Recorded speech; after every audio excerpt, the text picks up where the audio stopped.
That night still haunts me. The drive home should have taken 40 minutes. I know that road. I have driven it hundreds of times. So when I pulled into my driveway and looked at my phone and saw that it was nearly 1 a.m., I did not understand what I was seeing. I had left my coworker's house at 9:30. I sat in my car with the engine still running and stared at those numbers and waited for them to make sense. They didn't. I turned the engine off and sat in the silence and tried to rebuild the drive in my head. Tried to trace it from the beginning, from the moment I pulled onto the highway. From the long straight stretch of road, I could drive with my eyes closed. I remembered leaving. I remembered the highway opening up ahead of me, the dark tree line on both sides, the quiet. And then I remembered pulling into my driveway. The space between those two memories was completely empty. Not hazy, not fragmented, the way tired memories get. Empty, like a recording with a section removed. So cleanly you wouldn't know anything was missing if you weren't looking for it. But I was looking, and it wasn't there. I lived alone in a single-story rental house, on a quiet road about 20 minutes outside of town. Ground floor, no nearby neighbors, the kind of property that felt peaceful during the day and slightly too isolated after dark. I had adjusted to that, or told myself I had. But that night, walking through my front door into the quiet house, the isolation felt different, less like privacy and more like exposure. I checked every room without fully understanding why. Turning on lights, opening the bathroom door, looking into the spare room, checking the back door, pulling the kitchen curtain aside and staring out at the dark yard. Everything was exactly as I had left it. Nothing wrong. I stood in the kitchen and drank a glass of water and told myself it was highway hypnosis. That the missing time was just exhaustion. That what I needed was sleep. I went to bed. I didn't sleep. I lay in the dark listening to the house settle around me. Every creak requiring identification before I could begin to relax again. Sometime close to 4 in the morning, exhaustion finally pulled me under. When I woke up, I walked to the front door before I did anything else. I don't know what made me do it. I crouched beside my shoes on the mat and turned one over, and the mud packed into the sole hit me like something physical. Dark brown mud, still slightly damp, the kind that comes from soft ground, from real soil. Every surface I had walked on the previous night had been paved. My coworker's driveway, the parking lot, my own driveway. Pavement the entire way. I was absolutely certain of that. I sat on the hallway floor holding that shoe and thought about the 3 missing hours, and for the first time the cold feeling in my chest stopped being vague unease and became something with edges. I went to work because I didn't know what else to do. I functioned and answered emails and had conversations. I retained almost nothing of and underneath all of it, the same thought ran continuously. 3 hours. Where were you? What happened? What did you do? The questions had no answers, and the absence of answers was the most frightening thing I had encountered in my adult life. Because I was not someone who lost time. I was ordinary and grounded and functional. And 3 hours of my life had simply vanished and left mud on my shoes as the only evidence that anything had filled them. The days that followed had a stretched, hyper-aware quality. I slept badly. I drove different routes to work without fully understanding why I was doing it. Avoiding the highway, telling myself it was just a preference. I checked my shoes every morning. After about 10 days, I started to breathe more easily. Started to let the edges of it soften, started to allow the possibility that it had been a one-time thing, strange and unexplained, but ultimately harmless. I found the photograph on a Thursday evening. I had finished work, gone to the grocery store, driven home in daylight, and I was unloading bags from the passenger seat when I noticed it, tucked into the gap between the driver's seat and the center console.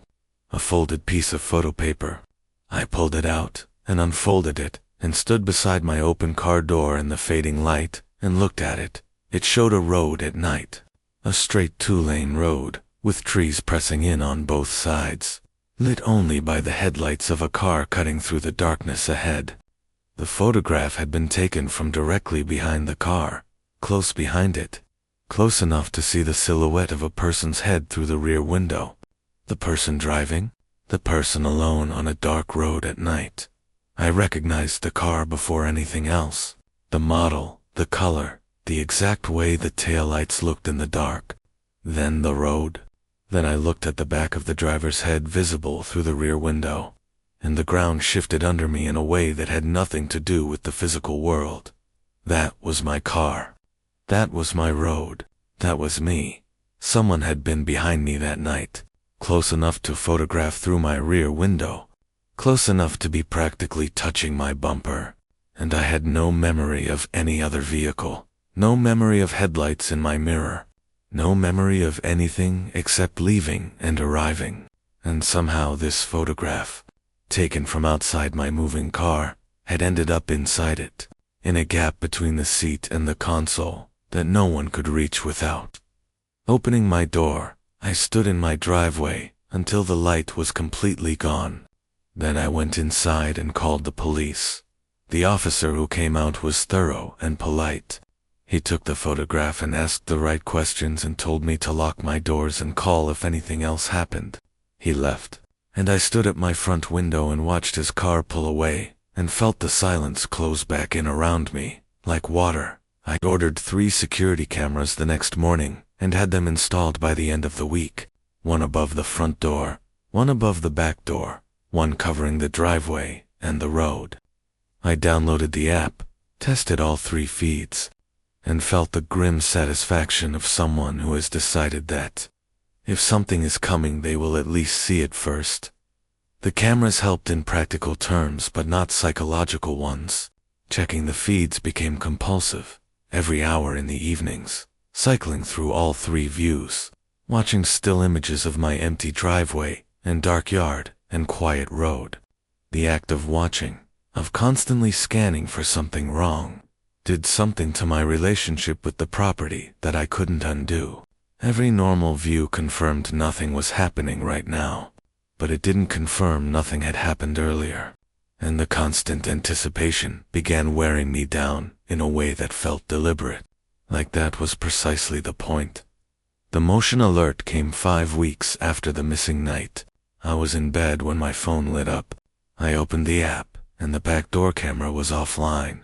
Not the front, not the corner camera, just that one, which had been working perfectly an hour earlier and was now showing a gray connection error screen. I got up and checked the back door, locked, every window, every point of entry, secure. I came back to bed and watched the offline icon and waited 7 minutes. Later the camera came back online. I pulled up the recorded footage immediately, expecting to see nothing, expecting the outage period to show only darkness. The feed cut at 11:09 p.m. and resumed at 11:46 p.m. And in the first frame after reconnection, there was a handprint on the lens, on the outside of the camera. A full palm, 4 fingers pressed flat against the glass, moisture from the skin transferring clearly to the surface. Someone had stood directly beneath my back door camera, which was mounted 8 feet off the ground, and reached up and pressed their hand against the lens. Not to disable it, not to damage it. The camera had come back online on its own. They had simply pressed their hand against the glass and held it there and then walked away, knowing that when I reviewed the footage I would see exactly what they had left for me to find: a message, proof of presence, a way of showing me that they had been there, that close, against the back wall of my house, while I was inside. I called the detective assigned to my case the next morning. She came out herself, this time with a forensic technician who photographed and swabbed the handprint. She walked the property, sat at my kitchen table, and asked careful questions for over an hour. At the end of the conversation, she said something I have turned over in my mind more times than I can count. She said that this behavior, the photograph, the deliberate camera outage, the handprint left as a calling card, was characteristic not of random targeting, but of someone with a sustained, specific interest in a specific person. Someone who had been watching long enough to know my routines, my schedule, my camera placement, my camera angles. Someone for whom the missing night had not been the beginning. She told me to leave. Not suggested. Told me. Pack what I needed. Go somewhere untraceable. Tell no one except her where I was going. I packed that afternoon and drove to my sister's house 2 towns over. Different road. No highway. No social media. Location services off. My sister opened the door, looked at my face, and said nothing for a moment. She made tea and sat across from me while I went through everything from the beginning, and I watched the concern in her expression deepen into something harder and more frightened as the details accumulated and the pattern became impossible to dismiss. And I finished. She was quiet. Then she asked me the exact date of the missing night, searched something on her phone, and turned the screen toward me. A local news article. Small publication, maybe a few hundred readers. Dated the morning after my drive. A man in his mid-40s had been found walking alone on the highway at 4 a.m. Disoriented, unable to explain how he had gotten there. He lived on the other side of town. Paramedics had assessed him and found him physically unharmed. And in the second paragraph, mentioned once as a small detail, mud on his shoes and lower trouser legs, consistent with having walked through soft ground. I read that line 3 times. Then I looked at my sister, and the kitchen was very quiet around us. I called the detective that evening. She already knew about the other man. She was looking at both cases together. She couldn't share details. She told me to stay where I was, to check in daily, and to call her directly if anything happened. I settled into my sister's house and tried to build a routine. Worked remotely, cooked, went for short walks, made an effort to sleep regular hours. Some nights it worked. Other nights the questions came back in a loop that had no exit point. Who was it? Why me? What had they wanted? What had happened during those 3 missing hours? What had happened to the man on the highway? Whether there were others, whether it was finished or only paused. 6 weeks after arriving at my sister's, I woke at 3 a.m. with no warning, snapping from sleep to full wakefulness between one breath and the next. Heart already elevated, body already tense. I lay still and listened to the house. My sister's breathing through the wall, the refrigerator, a car somewhere distant outside. Everything quiet and normal? I told myself it was nothing. An old pattern still firing in a safe place. And I reached for my phone to check the camera feeds back at my house the way I still did every night out of habit. There was a message notification on the screen. Unknown number, the kind of randomly generated temporary line that exists 4 minutes before being discarded. I opened it. Just an image. No text. The image loaded slowly in the dark, resolving from blurry to clear in degrees. And I watched it come into focus and felt something move through me that sits beneath fear and beneath shock. Something very cold and very still that lives at the bottom of both. My sister's street, her house, her porch light, the specific shape of her hedges in the dark, and in her driveway, beside her car, mine. My model, my plates, the small dent in the rear bumper from a parking lot 2 years ago, photographed from across the street, or from the sidewalk directly in front, close enough to be clear, recent enough that the timestamp on the message showed it had been sent 40 minutes ago. I had told no one where I was going. No posts, no tags, no shared location, no traceable connection between me and this address. I had simply driven here and stayed here in silence for 6 weeks. And someone had found me anyway, had stood outside my sister's house in the dark while we were both sleeping inside it, and had taken this photograph and had sent it to me so that I would know. I woke my sister at 5 in the morning. I showed her the image. I watched her face. I called the detective at first light, and she called back within 10 minutes, which told me more than anything she said about how seriously she was taking it. Officers drove the street within the hour. No one was there. The number was already dead. The investigation is still ongoing. There have been no further messages, no further photographs, no further incidents that I know of. The detective contacts me weekly. The updates remain careful and vague. The handprint yielded no database match. The photograph from my car yielded no usable prints. The case is active. The leads are being pursued, and I am still at my sister's house, still living out of a bag, still checking the street before opening the front door, still reading the shadows differently than I used to. I think about the man found on the highway. I think about whether he knows what happened to him, whether he has answers I don't have, whether he lies awake turning the same unanswerable questions over the same worn grooves. I think about whether what was done to us on that road has a name somewhere, whether someone in a position of authority has already looked at both cases and recognized what they are looking at. But the thought that follows me everywhere, that arrives without warning in the middle of ordinary moments, is not the handprint or the photograph or the image sent in the dark from a number that no longer exists. It is something quieter than all of those things.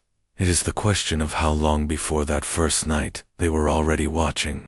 How many times I drove home on that highway without checking my mirror carefully enough. How many evenings I stood at my kitchen window looking out at the yard without considering what might be standing at the edge of the tree line looking back.